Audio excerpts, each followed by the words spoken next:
और इस समय आज के पवित्र गिरजा आराधना को आरंभ करने से पहले हम अपने मनों को तैयार करने के निमित्त एक स्पेशल गीत गाएंगे क्वायर दलों की अगुवाई में।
मंडली उठे। इस समय हम आह्वान वचन पढ़ेंगे।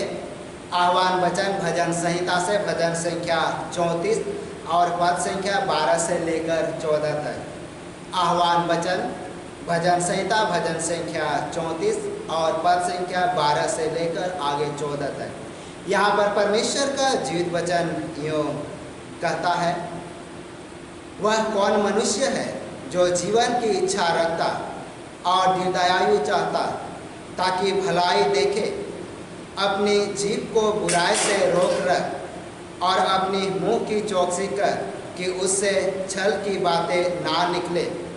बुराई को छोड़ और भलाई कर, मेल को ढूंढ और उसी का पीछा कर। यहाँ तक आमीन। हम प्रार्थना करेंगे।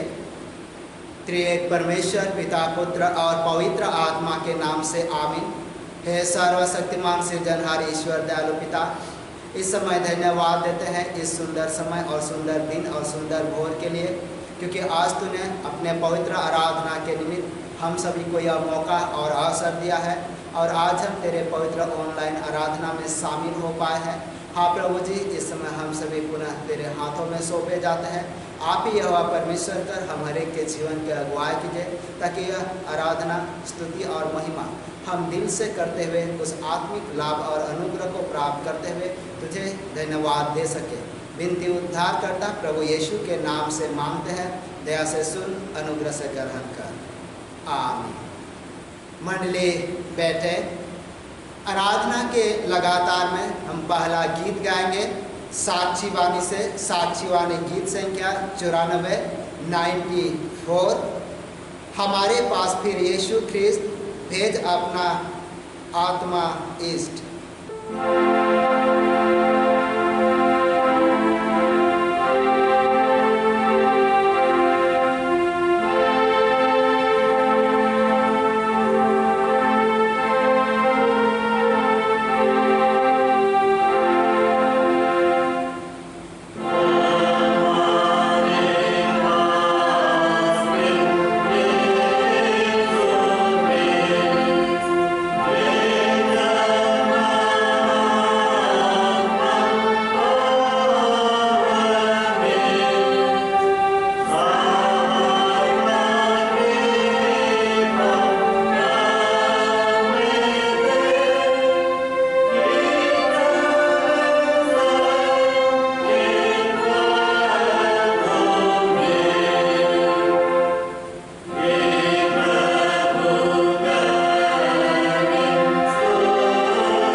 परमेश्वर पिता पुत्र और पवित्र आत्मा के नाम से आमीन। हमारी सहायता ईश्वर के नाम से जिसने स्वर्ग और पृथ्वी को सिरजा।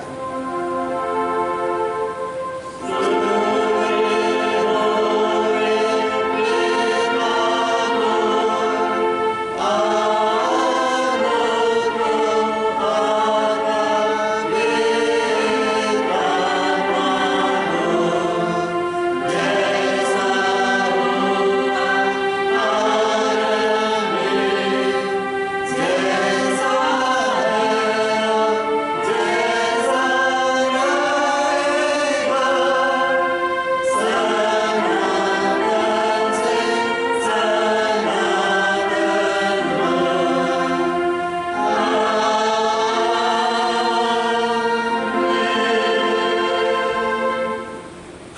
ईश्वर के सामने अपने पापों को दीनता से मान ले।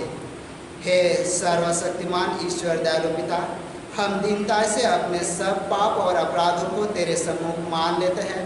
तू अपने प्रिय पुत्र हमारे प्रभु यीशु ख्रीष्ट के कारण हम पर दया दृष्टि कर और हमारे सब पापों को क्षमा कर। आमीन।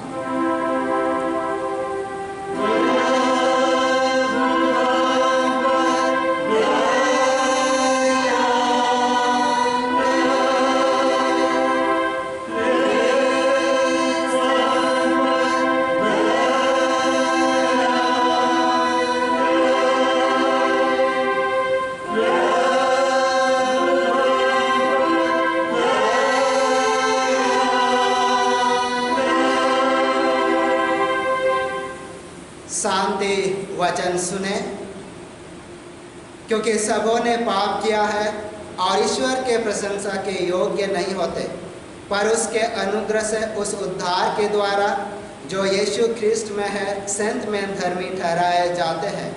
रोमी 3:23-24। आमीन।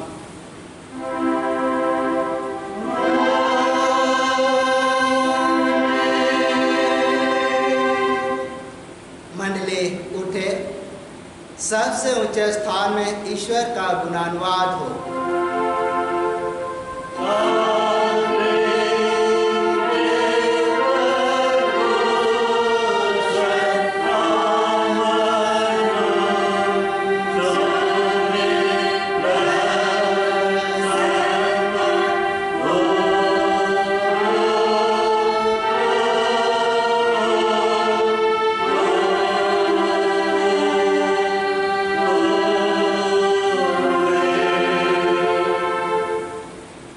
प्रभु आप सबों के संग होवे।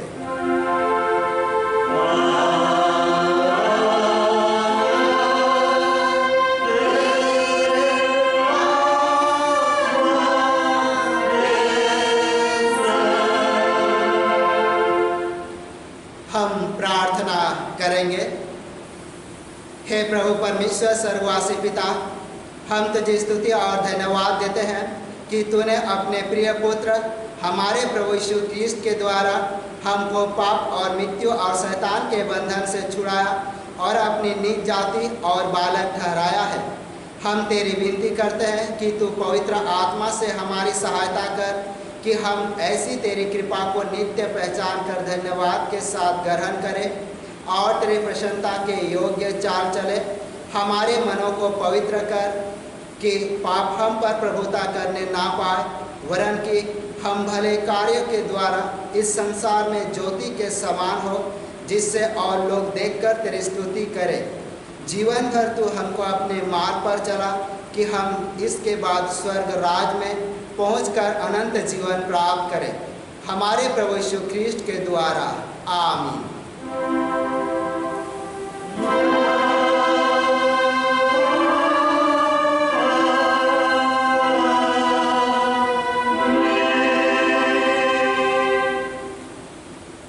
इस समय पहला पाठ वचन पढ़ेंगे। पहला पाठ वचन प्रेरितों के कामों का वर्णन, अध्याय संख्या 16 और पद संख्या 9 से लेकर आगे 15 तक। प्रेरितों के कामों का वर्णन, अध्याय संख्या 16 और पद संख्या 9 से आगे 15। यहाँ पर परमेश्वर का जीवित वचन यूँ लिखा हुआ है। वहाँ पौलुस ने रात को एक दर्शन देखा कि एक मकीदुनी पुरुष खड़ा हुआ उससे विनती करके कह रहा है, पार उतरकर मकीदुनिया में आ और हमारी सहायता कर। उसके यह दर्शन देखते ही हमने तुरंत मकीदुनिया जाना चाहा, यह समझकर कि परमेश्वर ने हमें उन्हें सुसमाचार सुनाने के लिए बुलाया है। इसलिए त्रोआस से जहाज खोलकर हम सीधे सुमत्रा के और दूसरे दिन नियापुलुस में आए। वहाँ से हम फिलिपी पहुँचे, जो मकीदुनिया प्रांत का मुख्य नगर और रोमियो की बस्ती है, और हम उस नगर में कुछ दिन तक रहे। सबत के दिन हमने नगर के फाटक के बाहर नदी के किनारे यह समझ कर गए कि वहाँ प्रार्थना करने का स्थान होगा। और बैठकर उन स्त्रियों से जो इकट्ठी हुई थी बातें करने लगे। लुदिया नामक थुआतीरा नगर की बैंजनी कपड़े बेचने वाली एक भक्त स्त्री सुन रही थी। प्रभु ने उसका मन खोला कि वह पौलुस की बातों पर चित्त लगाए। जब उसने अपने घराने समेत बपतिस्मा लिया तो उसने हमसे विनती की, यदि तुम मुझे प्रभु की विश्वासिनी समझते हो तो चलकर मेरे घर में रहो। और वह हमें मनाकर ले गई। यहाँ तक आमीन। तेरा धन्यवाद हो हे ख्रिस्ट यीशु। हालेलुया।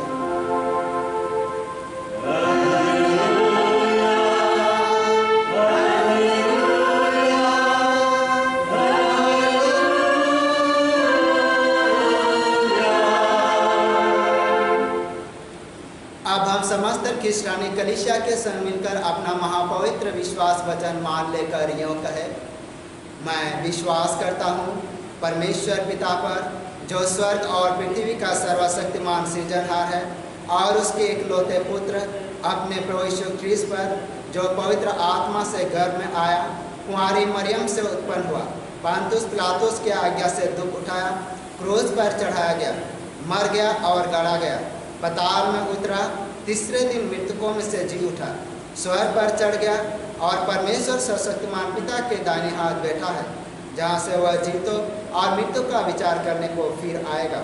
मैं विश्वास करता हूँ पवित्र आत्मा पर, एक ही पवित्र ख्रिस्तानी कलीसिया, पवित्रों की संगत पर, पापों की क्षमा दे के जी उठने और अनंत जीवन पर। आमीन।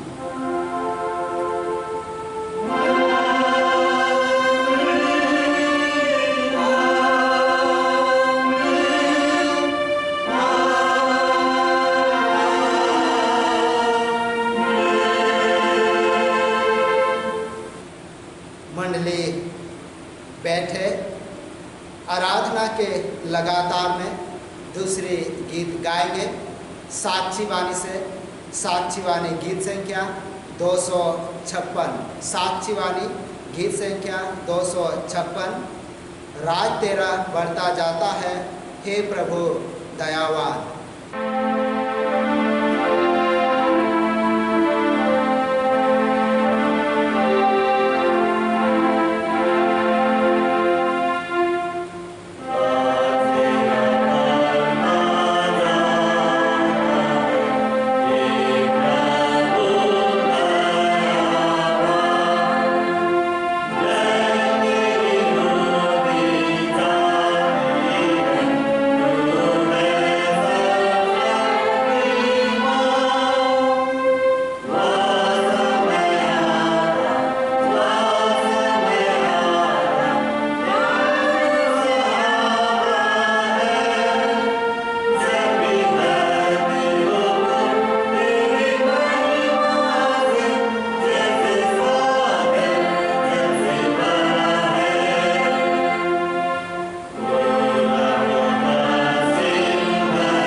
हमारे पिता ईश्वर और प्रभु यीशु ख्रिस्ट की ओर से अनुग्रह और शांति मिले, आमीन।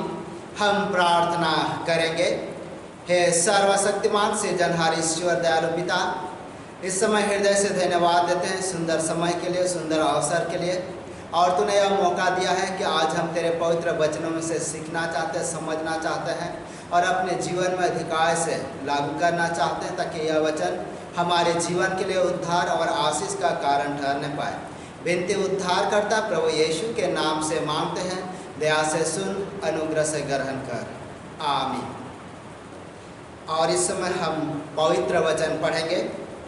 पवित्र वचन मरकुस रचित सुसमाचार अध्याय संख्या 7 और पद संख्या 31 से लेकर आगे 37 तक। मरकुस रचित सुसमाचार अध्याय संख्या 7 और पद संख्या 31 से आगे। यहाँ पर परमेश्वर का जीवित वचन यूँ लिखा हुआ है। फिर वह सूर और सैदा के देशों से निकलकर दिकापुलिस से होता हुआ गलील की झील पर पहुँचा। तो लोगों ने एक बहरे को जो हकला भी था उसके पास लाकर उससे विनती की कि अपना हाथ उस पर रखे। तब वह उसको भीड़ से अलग ले गया और अपनी उंगलियां उसके कानों में डाली और थूक कर उसकी जीभ को छुआ और स्वर्ग की ओर देखकर आह भरी और उससे कहा, इप्ता अर्थात खुल जा। उसके कान खुल गए और उसकी जीभ की गांठ भी खुल गई और वह साफ साफ बोलने लगा।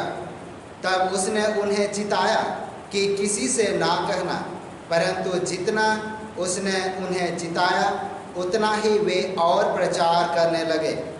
वे बहुत ही आश्चर्य में होकर कहने लगे, उसने जो कुछ किया सब अच्छा किया है।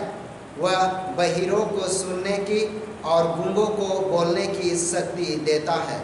यहाँ तक आमीन। और इस समय थोड़ी देर के लिए मंडली बैठ जाएंगे। मसीह यीशु में विश्वासियों, परमेश्वर का जीवित वचन मत्ती रचित सुसमाचार अध्याय संख्या 13 और पद संख्या 16 में वचन यूँ कहता है, धन्य है तुम्हारी आंखें कि वे देखती है, धन्य है तुम्हारे कान कि वे सुनते हैं। और यह सचमुच में एक सुंदर वचन है और ये वचन बहुमूल्य भी है, क्योंकि जब हम अपने जीवन को देखते हैं, अपने कलीसिया को देखते हैं, अपने परिवार को देखते हैं और इनमें जो विशेष बातें है या बातचीत है वो है देखना, समझना और सुनना। क्योंकि ये जो आज का पवित्र वचन यहाँ पर रखा गया है, ये वास्तव में एक आश्चर्यजनक वचन है, जिसमें हम देखते कि एक बहिरे और हकले व्यक्ति को यीशु चंगा करता है। हकले या हकला ये एक ऐसा व्यक्ति है जो वो कभी साफ साफ बोल नहीं पाया, और दूसरी और उसके देखते बहिरे अर्थात वो सुन नहीं सकता। अगर कोई व्यक्ति बोल रहा है, कोई व्यक्ति गीत गा रहा है, कोई व्यक्ति सुंदर वचन बोल रहा, तो वो जो बहरे होते हैं, जो बहरा होता, वो सुन नहीं पाता। परंतु यीशु अपने जीवन में, अपने सेवकाई के समय उन्होंने बहुत सारे लोगों को चंगा किया। अंधे को आंखें दिया, लंगड़े को चलने की शक्ति दी, गूंगों को बोलने की शक्ति दी और बहरे को सुनने की शक्ति दी। और ये सामर्थ का काम फैलता गया। और इसीलिए जब यहाँ आज का पवित्र वचन देखते हैं, जो ये हम लोग देख रहे हैं दिकापुलिस, वहाँ पर वो पहुँचता है और वहाँ पर जो चंगाई का काम है उनको प्रकट करता है। और इसीलिए यहाँ पर जब हम लोग वचन में देखेंगे, वचन यूँ कहता है, फिर वह सूर और सैदा के देशों से निकलकर दिकापुलिस से होता हुआ गलील की झील पर पहुँचा। तो लोगों ने एक बहरे को जो हकला भी था उसके पास लाकर उससे विनती की कि अपना हाथ उस पर रखे।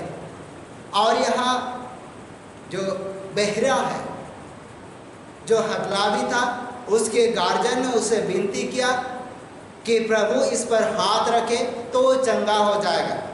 परंतु हम लोग जब वचन में आगे देखेंगे, प्रभु ने उसको भीड़ से अलग किया और भीड़ से अलग करने के बाद उसे उनके जो कान है उसको अपने उंगली से छुआ और उसका जो जीभ है उसको अपने थूक से छुआ और उसने कहा इब्दा अर्थात खुल जा। और वहाँ पर वचन हम लोग देखते हैं कि वचन में क्यों वो खुल जाता है और वो बहरा जो था वो सुनने लगता है, जो हकलाता था वो अब साफ साफ बोलने लगता है। और ये तो सचमुच में ईश्वर के अनुग्रह के द्वारा हुआ, प्रभु यीशु के अनुग्रह के द्वारा हुआ। और इसलिए आज हमारे जीवन को भी चाहिए कि ईश्वरीय अनुग्रह, क्योंकि आज हम देखते हैं कि जब हम आत्मिक जीवन की ओर देखते हैं, आत्मिक अर्थ को अगर हम लोग या आत्मिक संदर्भ में इस वचन को रखने का प्रयास करेंगे तो हम देख सकते हैं कि परमेश्वर का वचन हर कोई सुनता है, परमेश्वर के वचन को हर कोई पढ़ता है और परमेश्वर के एक एक वचन को बहुत बखूबी से वो सुनता है, परंतु वो समझ नहीं पाते। और इसलिए यहाँ पर जो हम लोग देख सकते हैं आत्मिक अंधे, या हम लोग देख सकते हैं आत्मिक बहरे या आत्मिक गूंगे, क्योंकि एक व्यक्ति जब परमेश्वर को अनुभव कर लेता है, परमेश्वर को अपने जीवन में आत्मसात कर लेता है और प्रभु यीशु को अपने जीवन में उद्धारकर्ता के रूप में जब स्वीकार करता है तो वह स्तुति करने लग जाता है, वो महिमा करने लग जाता है, वो गीत गाने लग जाता है और प्रशंसा करने लग जाता है, गवाही देने लग जाता है। परंतु जो इन बातों को अनुभव नहीं किए वो ऐसा नहीं कर सकते। और इसीलिए जब हम लोग यहाँ जब देखते हैं कि एक बहरे व्यक्ति का परमेश्वर यीशु के द्वारा उनके कान को खोल दिया, यानी आवाज़ सुनना, हम समझ सकते हैं कि ये जो बहरे व्यक्ति था वो आवाज़ सुन नहीं पाया था और उनके जीवन के लिए कितना आनंद का विषय होगा कि उसने आवाज़ सुना, मधुर संगीत को सुना, लोगों के वाणी को सुना और बातचीत को सुना और इस आनंद से वो स्तुति और महिमा करने लगा। प्रभु ने उसे चिताया था कि उसे ना बताए, परंतु वो आनंद से भरकर वो बताने लगा। और इसीलिए हम समझ सकते हैं अगर हम परमेश्वर की आवाज़ सुनते हैं तो हम उसकी स्तुति करेंगे, अगर हम परमेश्वर के पुकार को सुनते हैं तो हम उसकी महिमा करेंगे, अगर हम परमेश्वर के आज्ञा को मानते हैं तो हम उसकी स्तुति करेंगे। और यह तो परमेश्वर का जीवित वचन है। अगर जब हम इन्हीं परिस्थिति को, यहाँ वचन में तो साफ साफ लिखा गया, सूर और सैदा के देशों में चला गया, जहाँ दिकापुलुस से निकलकर गलील झील के पास पहुँचा और वहाँ एक आश्चर्य कर्म होता है, एक बहरे और हकले व्यक्ति को चंगा किया जाता है। परंतु उसका अर्थ हम देख सकते हैं आगे, जो हम मत्ती रचित सुसमाचार अध्याय संख्या 13 और पद संख्या 14 से आगे, मत्ती रचित सुसमाचार अध्याय संख्या 13 और पद संख्या 14 से आगे, यहाँ पर हम हर एक व्यक्ति को देखते हैं कि वो सारी सृष्टि को देखता है, अपने प्रियजन को देखता है, जो कुछ भी परमेश्वर ने बनाया सबको देखता है। परंतु जो आत्मिक दृष्टिकोण से देखेंगे कि वो भी एक अंधे के समान है कि देखते हुए नहीं देख पा रहा है।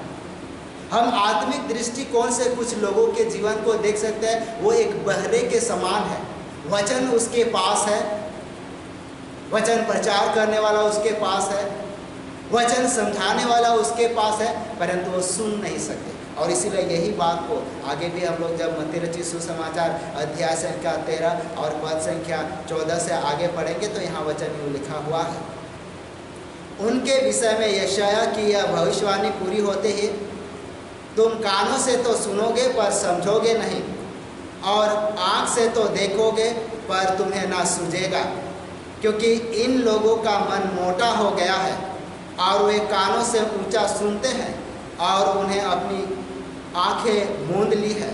कहीं ऐसा ना हो कि वे आँखों से देखें और कानों से सुने और मन से समझे और फिर जाए और मैं उन्हें चंगा करूं।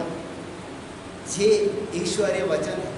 बहुत सारे ऐसे लोगों का मन है, आत्मिक दृष्टिकोण से जब देखेंगे उनका मन मोटा हो गया है, या वो सोच सकता है कि हम तो बहुत जानते हैं, हम तो इस वचन को जानते ही हैं, और उस दृष्टिकोण से वो उस वचन को सुनते नहीं हैं, उस वचन पर ध्यान नहीं देते हैं। और ये कई लोगों के जीवन के साथ होता है। और इसीलिए जो आज का वचन में जब हम देखते हैं कि ये जो एक बहरे व्यक्ति, एक बहिरा व्यक्ति, जब उसका कान खोल दिया जाता है तो कितना आनंद करता है। और इसीलिए आज ये जो वचन यहाँ लिखा हुआ है, जो देखते हैं वो देख नहीं पा रहे हैं, जिसके कान है वो सुन नहीं पा रहे हैं, समझ नहीं पा रहे हैं। और इसीलिए ज़रूरत है कि वो प्रभु के वचन पर मन लगाए। और जब वो ऐसा करेंगे तो उनके जीवन में जो अनुग्रह और आशीष है उनकी भरपूरी होगी। क्योंकि ये अगर हम वचन में आगे बढ़ते हुए जाएंगे, हर एक कोई कोशिश कर रहा है कि वो सुने, हर एक कोई कोशिश कर रहा है वो देखे, परंतु जब तक आत्मिक आंखें खुली नहीं रहेगी तब तक वो देख नहीं सकते। और जब तक उसके आत्मिक कान खुले ना हो तब तक वो सुन नहीं सकेंगे। और इसलिए इनका प्रयास बहुत बड़े बड़े भविष्यवक्ता और धार्मिक भी कर चुके, परंतु वो उनमें सफल नहीं रहे। जिसको अगर हम पढ़ेंगे तो पढ़ सकते हैं मत्ती रचित सुसमाचार अध्याय संख्या 13 और पद संख्या 17 में। यहाँ पर परमेश्वर का जीवित वचन यूँ कहता है, क्योंकि मैं तुमसे सच कहता हूँ, बहुत से भविष्यवक्ता ने और धार्मियों ने चाहा कि जो बातें तुम देखते हो देखे पर ना देखे, और जो बातें तुम सुनते हो सुने पर ना सुने। और इसमें बहुत बड़ा रहस्य है। बहुत सारे ऐसे भविष्यवक्ता हैं जो उन आत्मिक दृष्टि को, उन आत्मिक बातों को वो देखने का प्रयास करते हैं, परंतु उन्हें देख नहीं पाए। और बहुत सारे ऐसे धार्मिक भी हैं, वो उसको देखना चाहते थे, सुनने का प्रयास करते थे, परंतु सुन नहीं पाए। परंतु परमेश्वर हम सभी को धन्य कहता है, यीशु मसीह हम सभी को धन्य कहता है। इसलिए कहता है क्योंकि यहाँ पर वचन लिखा हुआ है, जिसको हमने आह्वान के रूप में भी देखा था, जिसको अगर हम लोग आज मत्ती रचित सुसमाचार अध्याय संख्या 13 का 16 में पुनः पढ़ेंगे तो वचन यूँ कहता है, पर धन्य है तुम्हारी आंखें कि वे देखती है और तुम्हारे कान कि वे सुनते हैं। और ये एक अनुग्रह है। धन्य है हमारी आंखें कि हम साफ साफ देख पाते हैं। हम चाहे आत्मिक दृष्टिकोण से बातचीत करें, चाहे संसारिक दृष्टिकोण से बातचीत करें, हम चाहे सुनने के विषय में, चाहे हम संसारिक दृष्टिकोण से बातचीत करें, चाहे हम आत्मिक दृष्टिकोण से बातचीत करें, परंतु हम उन लोगों को देखें, उन लोगों का इमेजिन करें कि जिन्होंने आज तक आवाज़ नहीं सुना, जिन्होंने आज तक सृष्टि को ठीक से नहीं देखा, परंतु परमेश्वर को धन्यवाद देने का विषय है क्योंकि परमेश्वर ने उस योग्य और अपने पास बुलाया है कि इन सारे वचनों के द्वारा उनकी महिमा हो, उनकी स्तुति हो। और इसीलिए ये केवल नया नियम में नहीं, परंतु हम पुराने नियम में भी जब पढ़ेंगे तो यशाया भविष्यवक्ता की पुस्तक अध्याय संख्या 6 और पद संख्या 9 और 10 में इन बातों को हम देख सकते हैं।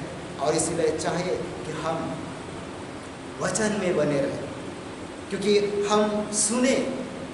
जब तक हम नहीं सुनेंगे तो सुनते हुए भी नहीं सुन पाएंगे, और जब तक हम वचन को आत्मिक रूप से नहीं देखें तब तक अगर हम देख भी रहे तो उसे समझ नहीं पाएंगे। और इसीलिए यहाँ जब हम लोग वचन में देखते हैं और यहाँ इस वचन के माध्यम से हम देख पाएंगे कि वास्तव में प्रभु का अनुग्रह उस व्यक्ति के जीवन पर जो गूंगे था और जो बहरा था।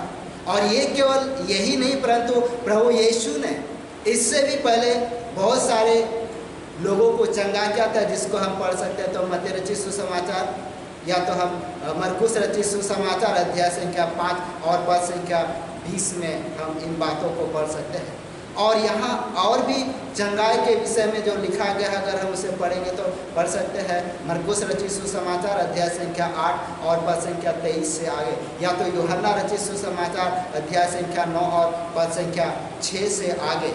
और इसलिए हम देख सकते हैं कि प्रभु यीशु पर भरोसा करना, प्रभु यीशु पर विश्वास करना और उसके अनुसार जीवन व्यतीत करना हम मसीह विश्वासियों के लिए सचमुच में लाभकारी है। और इसीलिए यही विश्वास पर हम बने रहें, क्योंकि आज हम देखें कि परमेश्वर ने हमें बुलाया है, प्रभु यीशु ने हमें अपने पवित्र महिमा के राज में चुन लिया है। और इसीलिए हम आत्मिक दृष्टि से अंधे ना हो, हम आत्मिक दृष्टि से बहरे ना हो या बहरा ना हो, ताकि हमें जो उद्देश्य और मकसद के लिए बुलाया है तो हम उसमें खरा उतरने पाए। और ये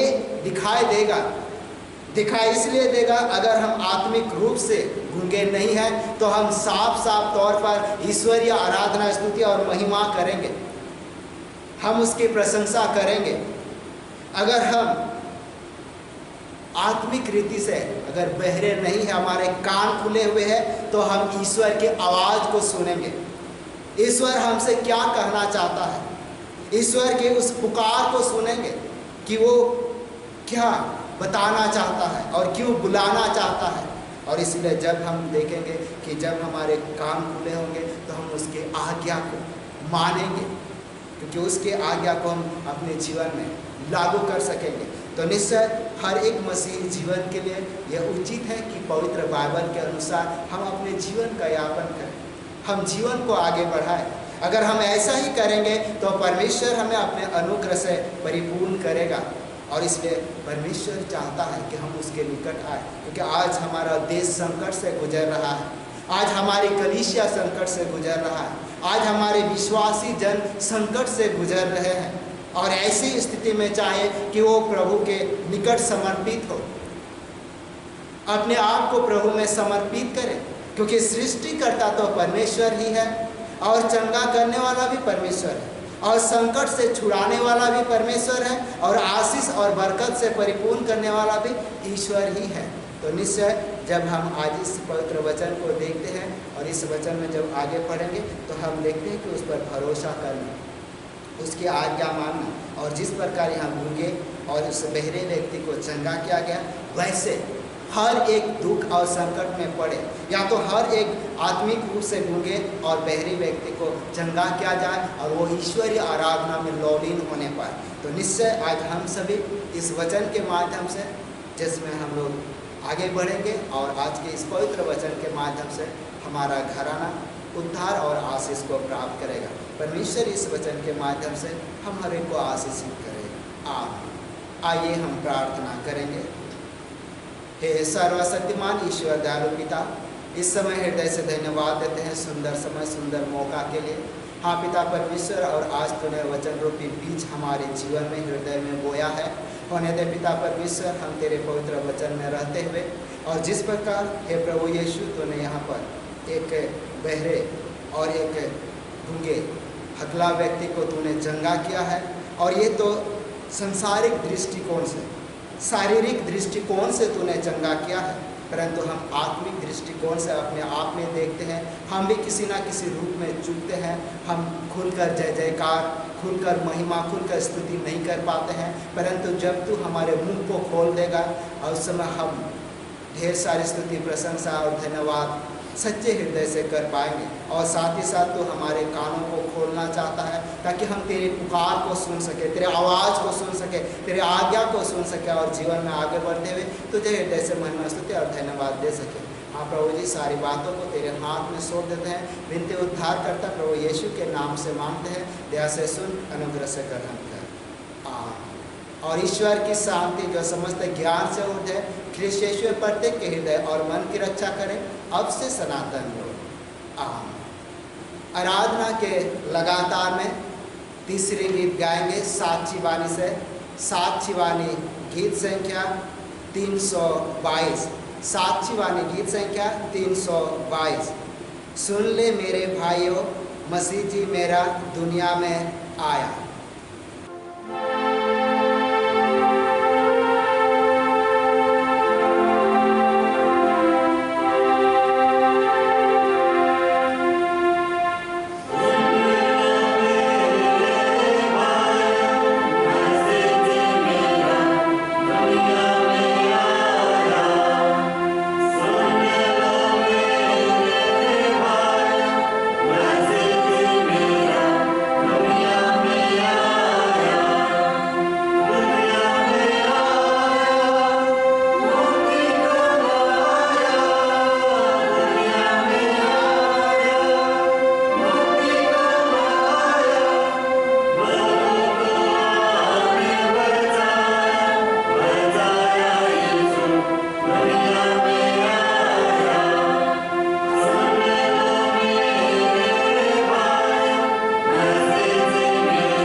मेरे मन यहोवा को धन्य कर, और जो कुछ मुझ में है वह उसके पवित्र नाम को धन्य कहे।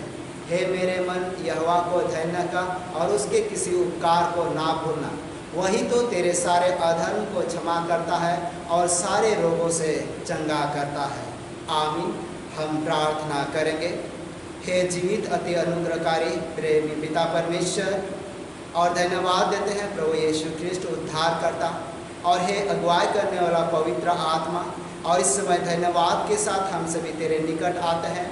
और इस समय प्रभु जी सप्ताह भर के जीवन में जो तूने हमारे साथ भलाई के कामों को किया है, हमारे जीवन को सुरक्षा दिया है और विभिन्न प्रकार के संकट से निकाला है, उस निमित्त तुझे हृदय से धन्यवाद देते हैं। साथ ही साथ उन सभी को भी तेरे हाथ में सौंप देते हैं जिनके परिवार में, जिनके घराने में तूने अपने आशीष और अनुग्रह प्रकट किया है, और साथ ही साथ चंगाई के कामों को भी किया है, और वो तुझे अब हृदय से धन्यवाद देना चाहते हैं। वास्तव में इस समय सभी धन्यवाद अभिलाषी को तेरे पवित्र हाथ में सौंप देते हैं। हाँ प्रभु जी, वो इस समय तेरे पवित्र आराधना भवन में खड़े होकर धन्यवाद दे नहीं पाते हैं, परंतु अपने घरों में ही खड़े होकर तुझे हृदय से धन्यवाद देना चाहते हैं उस महान कामों के लिए, और महान उद्धार के कामों के लिए, और उस आशीष के लिए। हाँ पिता परमेश्वर, तू प्रत्येक उन सभी धन्यवाद अभिलाषी के मन को तू स्वीकार कर, ग्रहण कर, और आने वाले दिन में भी संभाल, ताकि उस परिवार में, उस घराने में तेरा अनुग्रह दिखाई दे, और वो तेरे प्रेम में बढ़ते हुए तुझे हृदय से धन्यवाद और महिमा देने पाए। साथ ही साथ प्रभु जी उनको भी तेरे हाथ में सौंप देते हैं जो कंगाल थे और जो दुर्बल थे और जो संकट से घिरा हुआ था, परंतु तूने उन्हें छुड़ा लिया और अपने महिमा के राज्य में शामिल किया है, और तू चाहता कि उनके द्वारा भी तेरी महिमा हो, और वो इस समय तुझे हृदय से महिमा और धन्यवाद देना चाहते हैं, और उनके हर एक उस प्रशंसा स्तुति को ग्रहण कर। साथ ही साथ प्रभु जी सभी को तेरे नाम में सौंप देते हैं, और यह विनती हमारा उद्धार करता प्रभु यीशु के नाम से मांगते हैं, दया से सुन, अनुग्रह से ग्रहण कर। आमीन।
करेंगे।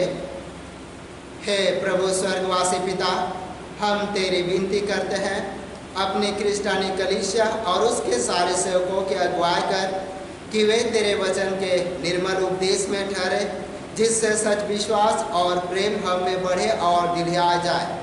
हे प्रभु, भारत रिपब्लिक के हमारे प्रेसिडेंट, इस प्रांत के गवर्नर, राजकीय सभा और मंत्रिमंडलों, सब न्याय और हाकिमों और सब राज्य कर्मचारी को आशीष दे, और उनके अगुवाई कर कि वे न्याय और धर्म से देश की सेवा करें, और हम कुशल चैन से सारी भक्ति और गंभीरता से काल बिताए। हमारी कलीसिया, सेंट्रल काउंसिल, डायसिस काउंसिल और कलीसिया की अन्य मंडली सभाओं को आशीष दे कि वे इस मंडली को तेरे पवित्र इच्छा के अनुसार चलाए। जगत की लुथेरन कलीसिया और देश विदेश के हमारे सभी ख्रिस्ट विश्वासी मित्रों को आशीष दे कि हम क्रिस्त प्रेम और सहयोग में आगे बढ़े और जगत में तेरी साक्षी के लिए अधिक सामर्थ पाए। हमारे कलीसिया के सब कामों पर आशीष दे, लड़के लड़कियों की शिक्षा पर आशीष दे कि वे तेरे भय, प्रेम और भरोसा में बढ़ते जाए। कलीसिया के विद्यालयों, शिक्षण प्रशिक्षण, महाविद्यालयों और अन्य संस्थाओं को संभाल और उनकी बढ़ती दे, और उनके द्वारा कलीसिया के लिए आत्मिक और लौकिक आशीष दे।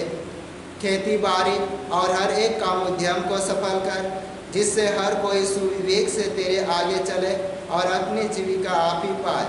अपनी कृपा से उन सबों पर दृष्टि कर जो कंगालपन, रोग और नाना प्रकार की सकेती और दुख में है, उनको शांति दे।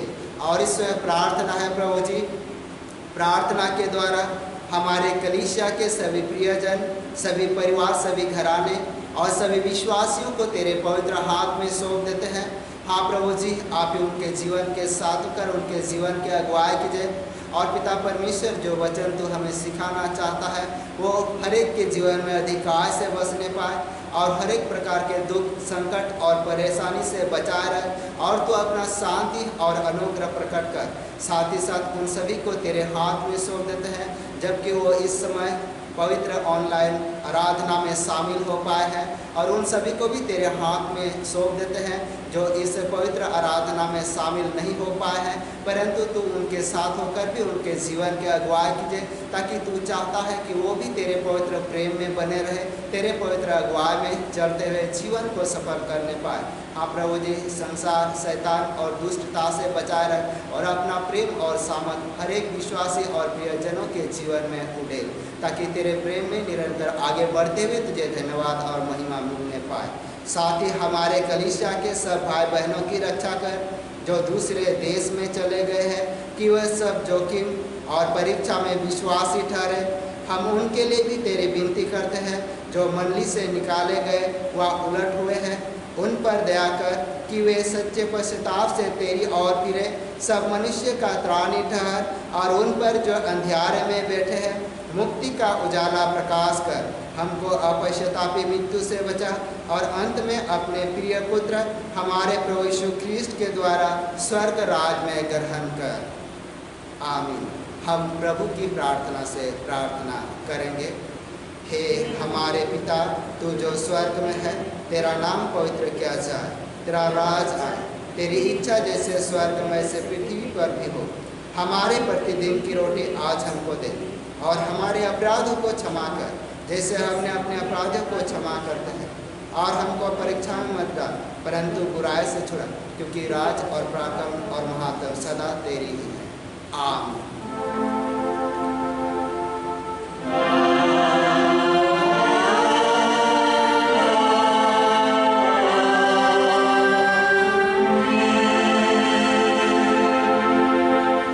अब त्रिएक ईश्वर का आशीर्वाद विश्वासी और दीन मन से ग्रहण करे। परमेश्वर तुझे आशीष दे और तेरी रक्षा करे। परमेश्वर अपना मुख तुझ पर प्रकाश करे और तुझ पर अनुग्रह करे। परमेश्वर अपना मुख तुझ पर प्रकाश करे और तुझे कुशल देवे। आमीन।